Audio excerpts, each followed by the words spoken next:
so excited to be here. Welcome to Club Fuck It Bucket, the place where doers get together and talk about when they have taken their fear of failure and risk and wadded up all of it and thrown it into their fuck it bucket. It's just me today. So our guest needed to go take care of her family. And obviously, family always comes first. So I decided to do an Ask Me Anything. So give me a shout out in the comments if you are here. Ask questions. I'm here to answer them. There's nothing off limits, but please don't get me banned from LinkedIn.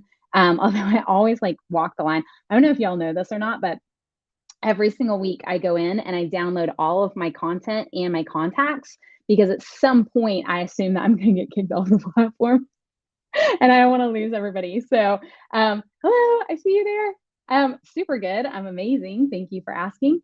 So what I did was I said, I'm going to do an Ask Me Anything. There are tons of questions in the comments, but if you're here watching live, throw your comments in there. I would love to chat with you. I will tell you this, that I am inexplicably nervous about this. I do videos all the time.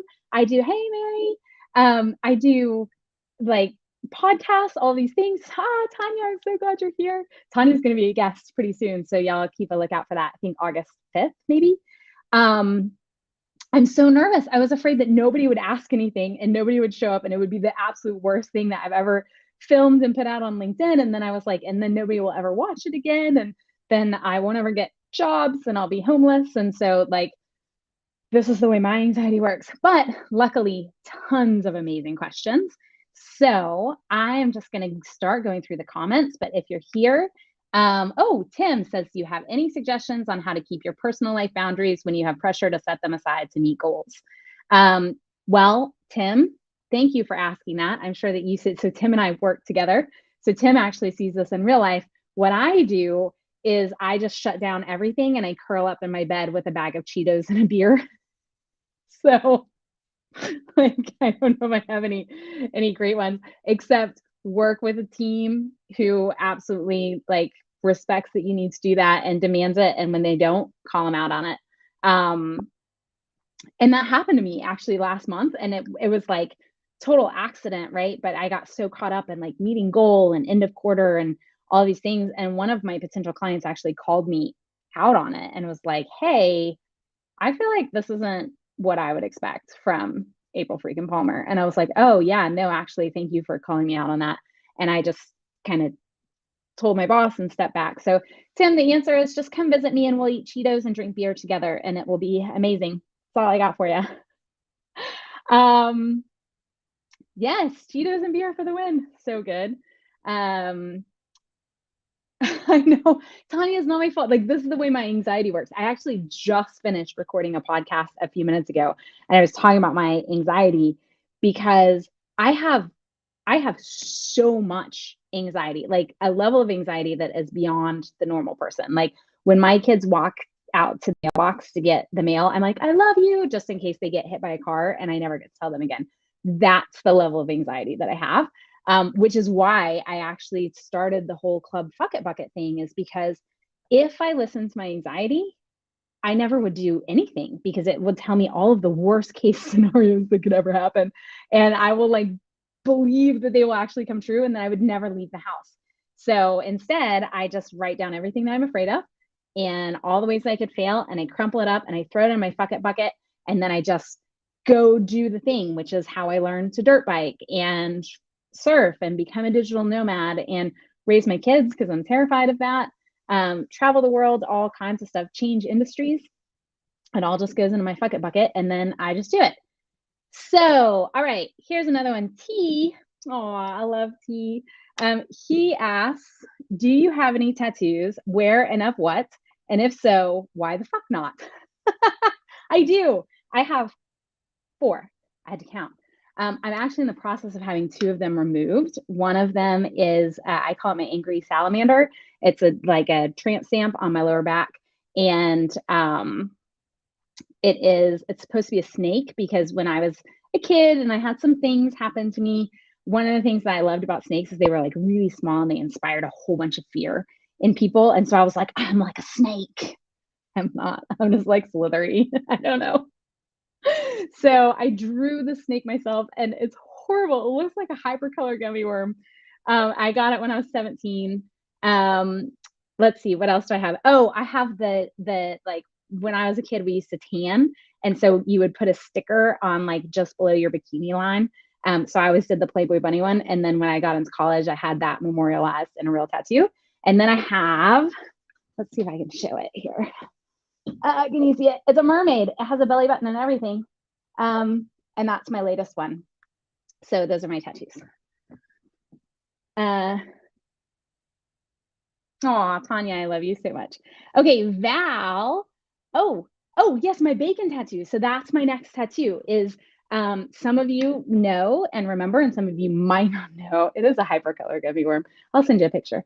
That last year I ruptured my Achilles tendon and my posterior talofibular ligament, and they had to repair them with pig's tendon.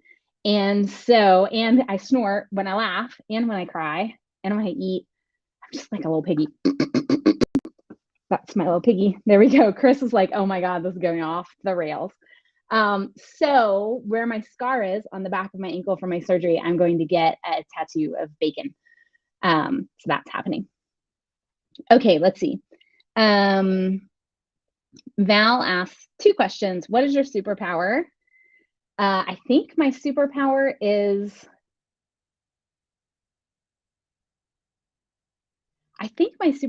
just like finding the joy in the things, right? Like even hard things, there's something to be joyful about. So I can't always see it immediately, but I'm not like a silver lining kind of person because I think that's bullshit. So like I'm not like oh, if it was meant to be, or like this must have been meant to be because this thing happened. But I think that you can find joy in the extraordinary things that happen in your life. You can find joy in the painful things in life because you can watch yourself grow and change and all of that. But then also, I'm like the person, like I'm drinking an oat milk iced matcha latte, and this is the best one I've ever had. Like, ever had. It is so delicious. And tomorrow, when I go get one, it will also be the best one I've ever had, and it will be so delicious. And I hope that like I can do that in everything I do. Okay, so Mary says, can you share more about your founder and residence role at VCU Da Vinci Center? How'd you get involved and what does the role entail? Okay, so I was just telling the story to someone. First of all, if you don't know what the Da Vinci Center is at VCU, it is the coolest college program organization that I have ever seen. It's so awesome. So basically, what we do is we don't believe in tests and I don't know, this linear thinking that you have in college. What we do is we bring together people with all different interests and fields of study, and we work together to help learn about product innovation and venture creation and all these things. And so you end up seeing, like, you'll see sometimes biomedical students working with fashion design students because guess what? Fashion design students know how to sew things, and biomedical students need to know how to sew flesh. And so like they go together. So it's a super cool program. I got involved because I mentor. One of the things that's really, really important to me is FAIR. And what I see is there's a huge injustice in the resources available to underserved founders. So women, Black and Brown founders, LGBTQIA plus community members, differently abled individuals. Like there's just not that much out there for them, and it's so sad because it's good business to like it should be fair, but also it's good business that investors are missing out on. So I try to mentor as much as I possibly can. I am very active in the Richmond community, and so the head of the Da Vinci Center reached out to me and asked me if I would be interested in teaching a class for them and coming on as the founder and resident. So it gives me the opportunity to work with like really like beginning of their time, people who are coming in to innovate and look at things differently and support them and use my life experience. It's so much fun. I just love it so much. So, okay. Val also wants to know if I would rather walk on the beach or hike in the mountains. I'm a beach person, hence the mermaid tattoo. I think that salt water solves everything. Moving water is my thing. And I'm not a saint. I just don't like injustice. It drives me fucking insane. So yes, I'm a beach person. Let's see. What else do we have? Oh my goodness. All right. Oh, Sherry asked, what's the one thing in the world that gives me the most happiness? So obviously my children, right? Like that's a thing. And then my dogs and my cat. I love my job, but I'm gonna take this a little bit, like those are the normal ones, right? I think that the thing in life that I am always kind of like headed towards is that moment when you're walking into the ocean and the water gets like just above your bikini line, but just below your belly button. And you just know as soon as you go in, it's going to be really cold and like kind of take your breath away and you're like cringy and whatever. And then you dunk down into the water and your whole body just gets like washed in salt water and all of your worries go away and you just float along. That is the moment of my life that gives me happiness outside of my family. Oh, Katie wants to know, what would I do if I won the lottery? So, two things. Here's the thing. Here's the obvious things, right? Like I would pay off debts. I would make sure my kids could blah, blah, blah. I would travel. I would take care of my family, right? All those things. But I would first of all, I would find some underserved founders and I would figure out a way to support them. Um, I would find somebody to help me write my book, but then I would go to like some really big events. I'm not like a sports ball kind of person, but I kind of picture it as a sports ball something and literally just buy like, oh, you know what I do? I just go to New York City and buy like all the hot dogs from all the hot dog vendors and have them just walk around and give free hot dogs to everyone who they see. Like just here's a hot dog, here's a hot dog. I just think that would be so much fun, right? It's just like, I don't know. So that's what I would do if I won the lottery after like the normal stuff. Um, Mary wants to know how it works being a digital nomad. How do I work while raising kids? Do I travel a lot all year round?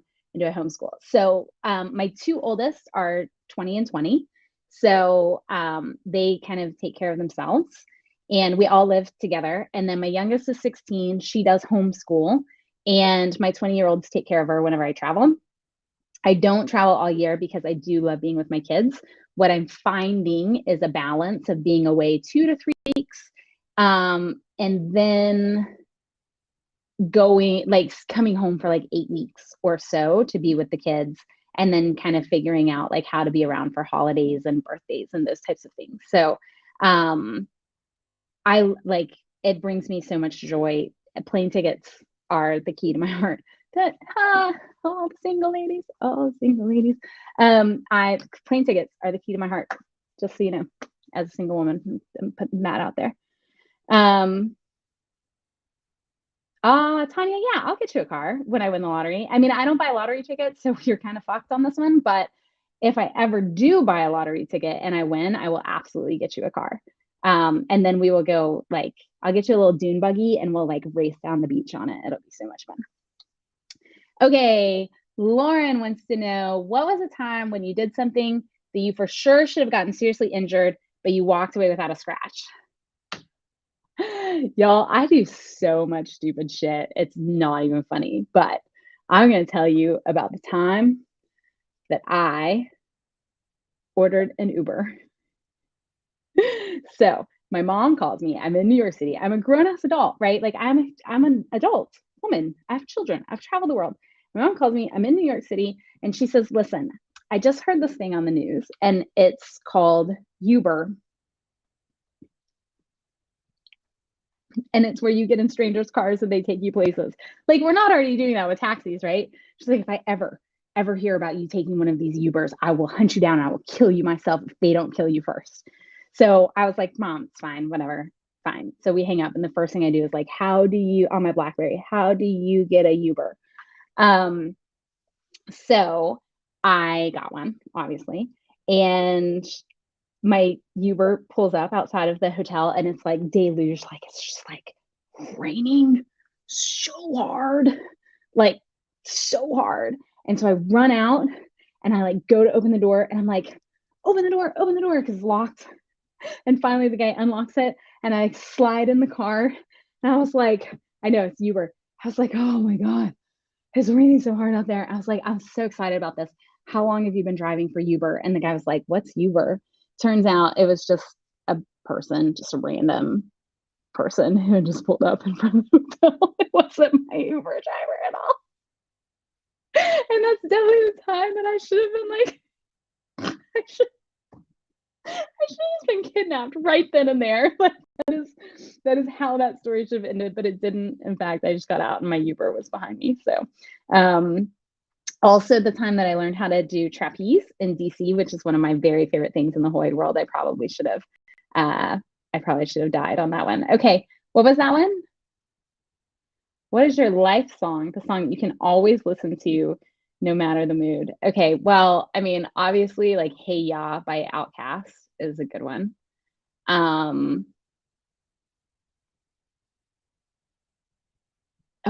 now I'm really into Lizzo, but you know, I grew up in Oklahoma on country music. And so I feel like sometimes I default, like, especially when I need like comfort music or something, I default to like the Randy Travis, George Strait days. So I'm gonna go with um All My Exes Live in Texas, although they don't, but that's it, George Strait. Uh, okay, let's see what else we have. Favorite ice cream flavor? A couple people asked that. Every ice cream except for anything with dried fruit. Um, and oh, Chris just told me we're at time. Oh my God, this went so fast. How did this go so fast? Okay, pistachio ice cream is where we're going with that. Okay, there are two more that I do want to do, and then we'll say goodbye. Eric ask both of these, if you could build your own tribe of like-minded people, what would the qualifications be? And I think it's be a good human, right? Don't be an asshole. And be interesting. And what's super fun about that is this is what I do all day long, every day on LinkedIn, right? Is I just build this tribe of people who speak to my heart and who are like walking sunshine and really fucking funny and smart and like contributing to all of our communities in really, really interesting ways. And Eric, of course, is one of those people. My amazing producer, Chris Hennessy, is also one of those people. Everybody who's listening, you're all part of this, and it's so exciting. So thank you for being part of my tribe. And then he also asked if you could create a micro society of fellow fucketeers, where would that be? How would you sustain it? And how would they all work together? I mean, fellow fucketeers, come on, y'all. Let's like celebrate that. I call it like fuck shit uppers, but I love fucketeers. I think that we would all be in New Zealand, somewhere like where we have ocean on one side and mountains on the other, so everybody can kind of get whatever they want. And the way that we would sustain it is we would figure out every person's strengths and their weaknesses or their opportunities for improvement. And we would figure out how everyone fits together like this amazing puzzle where we're filling in the gaps for other people and we're contributing our strengths. And then we would, and then probably the world would implode because it'd just be like too much awesomeness all at once. And we would be like,